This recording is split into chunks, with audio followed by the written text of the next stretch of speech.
தமிழக காங்கிரஸ் தலைவர் திருநாவுக்கரசர் தற்பொழுது செய்தியாளர்களை சந்தித்து பேசி வருகிறார். அதன் நேரடி காட்சிகளை நாம் பார்க்கலாம். சிறைச்சாலையில் இருந்த ராம்குமார் மின்சார வயரை கடித்து தற்கொலை செய்து கொண்டார் என்று சொல்லப்பட்டிருப்பது என்று வந்திருக்கிற செய்தி நம்புகிற விதத்திலே இல்லை. ஏற்கனவே இந்த கொலைக்கு பிறகு ராம்குமார் கைது செய்யப்பட்டதில் அவர் தான் உண்மையான குற்றவாளியா இல்லை வேறு குற்றவாளிகள் இருக்கிறார்களா, இப்படியெல்லாம் ஏற்கனவே பல்வேறு விதமான பிரச்சனைகள் நடந்து கொண்டிருக்கின்றன. இது ரொம்ப சென்சிட்டிவ் கேஸ். இது ஒரு என்ஜினியர் பொறியாளர் இளம்பெண் பகிரங்கமாக பட்டப்பகலில் கொலை செய்யப்பட்டிருக்கிறார்.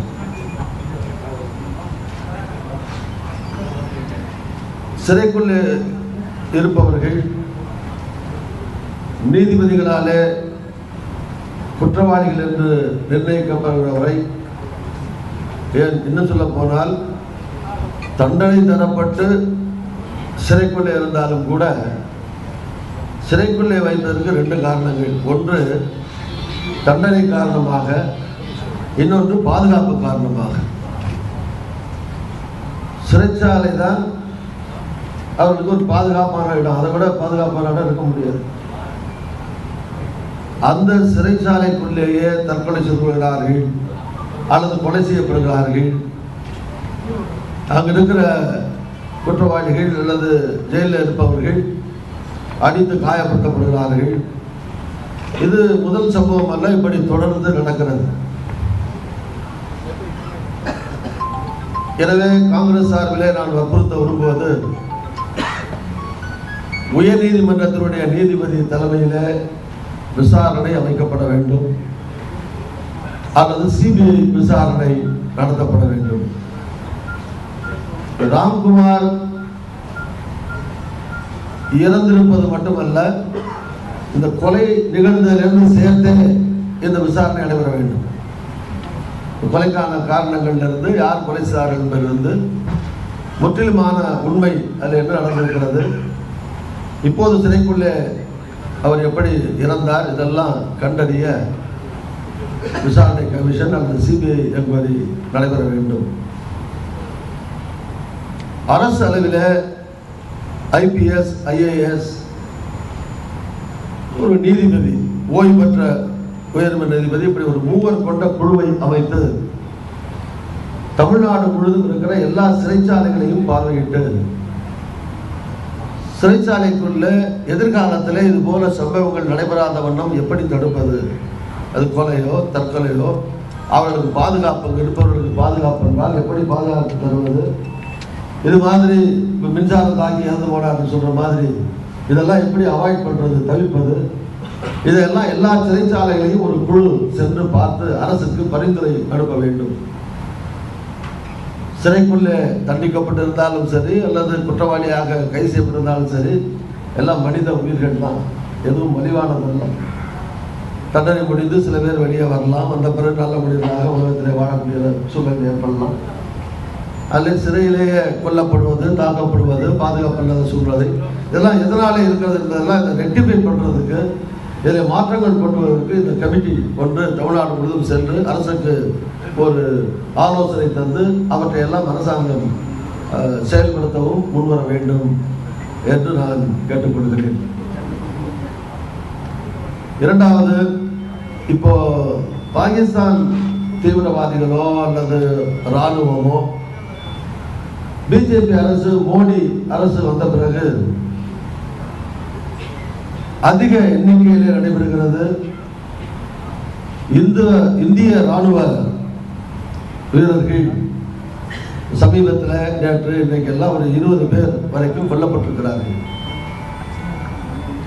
பார்டரில், எல்லையில், ஊடுருவியில் வந்து நம்முடைய கேம்ப்ஸ்லேயே, மிலிட்டரி கேம்ப்ஸ் இருக்கிற இடத்துலையே புகுந்து இந்த சம்பவங்கள் மிக அதிகமாக நடக்கின்றன. இது இந்த வருத்தம் அளிக்கக்கூடியது, கண்டனத்திற்குரியது. பிரதமராக வருவதற்கு முன்னாலே மோடி சொன்னார், எனக்கு அந்த இன்ச்சு எவ்வளோ சொன்னார், 48 இன்ச்சு, 56 இன்ச்சு எனக்கு நான் பிரதமராக வந்தால் பாகிஸ்தான் பயப்படும் என்று நெஞ்செல்லாம் விரிச்சு காமிச்சார். அப்போதிருந்த அரசாங்கங்கள் முறையாக செயல்படவில்லை என்றெல்லாம் குற்றம் சாட்டினார்.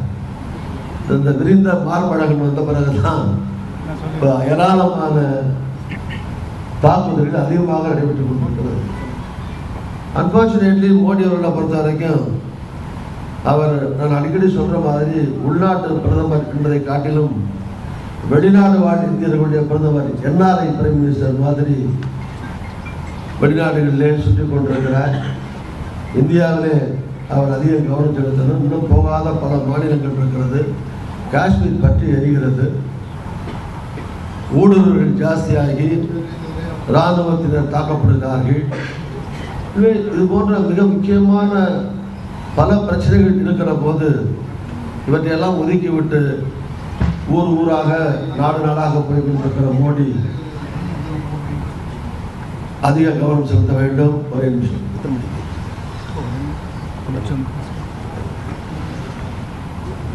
இதுதான் இப்போ ரெண்டு முக்கியமான பிரச்சனை. இதில் மீண்டும் சொல்ல வேண்டும் என்றால், இதில் மத்திய அரசு அல்லது மோடி சரியான கவனம் செலுத்த வேண்டும், நடவடிக்கை எடுக்க வேண்டும். கேள்வி கேட்கலாம் கேட்கலாம்.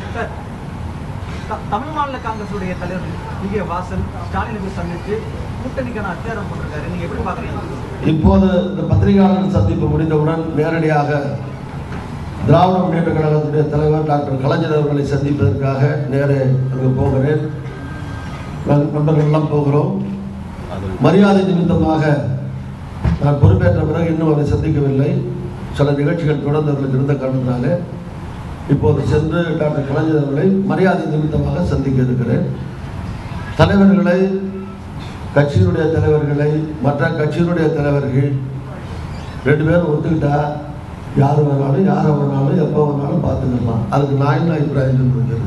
அடுத்த கேள்வி. திமுகவோட காங்கிரஸ் கூட்டணி நீடிக்குமா? மரியாதை நிமித்தமாக இப்போ சந்திக்க போகிறேன். ஏற்கனவே கூட்டணி இருந்தது, சட்டமன்றத்தில் கூட்டணி இருந்தது. ஃப்ளோர் கோஆர்டினேஷனுங்கிற முறையில் காங்கிரஸ் சட்டமன்ற உறுப்பினர்கள், சட்டமன்ற கட்சி தலைவர், திராவிட முன்னேற்ற கழகத்துடைய எதிர்கட்சி தலைவர் ஸ்டாலின் அவர்கள், சட்டமன்ற உறுப்பினர்கள், மற்ற தோழமையற்ற கிளம்ப செய்தி போன்ற கட்சிகள் எல்லாம் இணைந்துதான் செயலாற்றிக் கொண்டிருக்கிறார்கள். இது நடைபெறுகிற உள்ளாட்சி தேர்தலில் எனக்குரிய 25,000 இடங்களை பகிர்ந்து கொள்ள வேண்டும். இது குறித்தெல்லாம்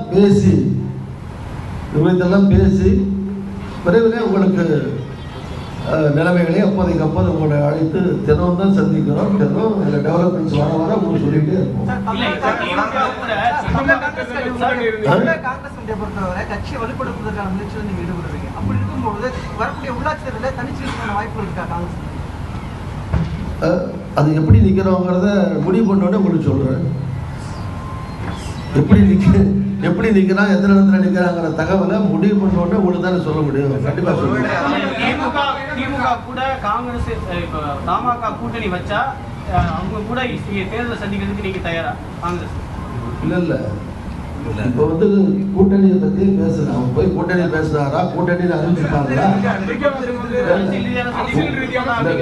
இல்லை பார்த்துட்டு கூட்டணி இருக்குன்னு அறிவிச்சிருக்காங்களா? அரசியல் நான் சொல்றேன். தமிழ்நாட்டுக்கு அரசியல் கட்சியினுடைய தலைவர்கள் இன்னொரு தலைவரை, எந்த தலைவரும் 2 தலைவரும் ஒத்துக்கொள்ளுகிற போது, விரும்புகிற போது யார் வேணாலும் சந்திக்கலாம். மரியாதை நிமித்தமாக சந்திக்கலாம். கல்யாணத்துக்கு பத்திரிகை கொடுக்க போகலாம், வீடு முடிவாக கூப்பிட போகலாம். 1000 விஷயம் இருக்கு. அறிவிச்ச பிறகு அறிவிச்சா அப்ப கேளுங்க. ஒருவேளை திமுக காங்கிரஸ் கூட்டணி தமிழ் மாநில காங்கிரஸ் இணைந்தால் தொடர்பீங்களா? அது கூட்டணி வெளியே வாய்ப்பு இருக்கா? இல்ல, அப்படி அதிகாரப்பூர்வமா அறிவிக்கப்படுற போது கேளுங்க. அதுக்கு முந்தைய நாங்க அறிவிச்சிட்டோம்னா என்ன பண்ணுவீங்க? கூட்டணி இருக்கு, அப்ப அவங்க இருப்பீங்களான்னு அவங்கள போய் கேட்பீங்க. அதனால அப்படி வரும்போது பார்த்துக்கணும் இல்லையா? அழைப்பு விடுப்பீர்களா? அதாவது திமுக காங்கிரஸ் நீங்களும் இருக்க வேண்டும் சொல்லி தமாகவுக்கு அழைப்பு முதல்ல நாங்களே என்ன முடிவு பண்ணுவோம்? இப்பதானே பேசி முடிவு பண்ணிட்டு போறோம். முடிவு பண்ணிட்டு அப்புறம் இந்த கூட்டணிக்கு யாரெல்லாம் வர்றாங்களோ, நம்ம கட்சியில் பார்த்தீங்கன்னா காங்கிரஸ் தேசிய கட்சி, தமிழ்நாட்டுக்கிற கட்சியில் திமுக இந்த கூட்டணிக்கு தலைமை இருக்கக்கூடிய முக்கிய கட்சி. ஸோ அதெல்லாம் அவங்களும் கலந்து பேசி நாங்களும் கலந்து பேசி முடிவு செய்கிற விஷயம் வரட்டும். இந்த தேர்தல் அறிவிக்கலை, நாங்களே மரியாதை தான் இப்போ தான் பார்க்க போகிறோம். ஒரு நாள் கேள்வி கேட்கறதுக்கு போல ஓராண்டு கேள்வியெல்லாம் சேர்த்து கேட்குறீங்க. தமிழகத்தில் இருக்கக்கூடிய ஒரு காங்கிரஸ் கமிட்டி ஒரு 7 மாவட்டத்துக்கு தலைவர்கள் போடாமல் இருக்காங்க. எப்போ போடுறாங்க? வாய்ப்புகள் இருக்கா? 7 மாவட்ட தலைவர் போடாமல் இருக்காங்க. இல்லை, ஒரு தலைவர் அந்த பிரச்சனை இருக்கு. இன்னும் நான் என்னை தலைவராக நியமித்த பிறகு உங்கள் மூலமாக, ஊடகங்கள் மூலமாக, தொலைக்காட்சி மூலமாக தான் காங்கிரஸ் தலைவர் சோனியா காந்தி அம்மையார் அவர்களுக்கும் தலைவர் ராகுல் காந்தி அவர்களுக்கும் நன்றி சொல்லியிருக்கிறேன். இன்னும் சோனியா காந்தி அம்மையார் அவர்கள் தொடர்ந்து எல்லாரையும் உடல்நலம் தேடி வருகிறது, நல்லா இருக்காங்க. இது ஓய்வு தேவைப்படுகிறது.